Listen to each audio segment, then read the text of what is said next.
New Zealand has an extraordinary infrastructure deficit.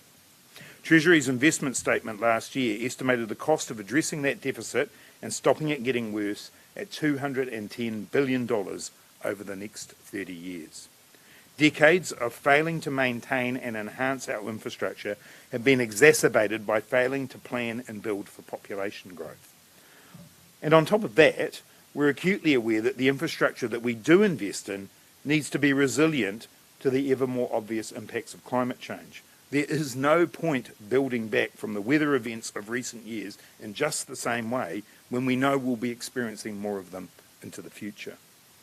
Build Back Better is not an empty slogan when it comes to the way we have to develop our infrastructure.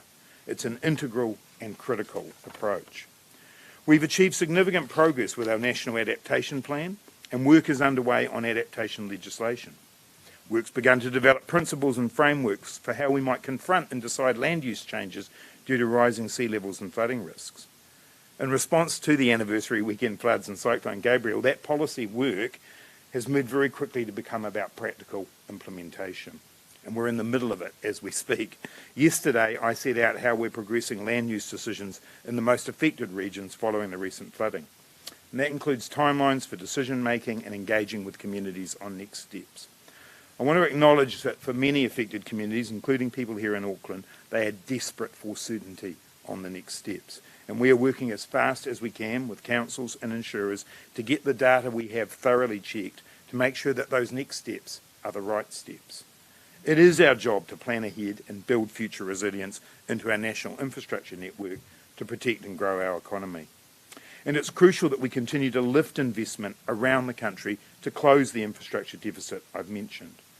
I also believe it's crucial that New Zealanders are given certainty that their government has the ability to make those investments, and that requires strong and resilient finances. Break for political comment. Now is not the time to be putting that resilience at risk by undermining the government's fiscal position with unfunded inflationary tax cuts. They would take money away from the government's ability to step up and support communities by planning ahead.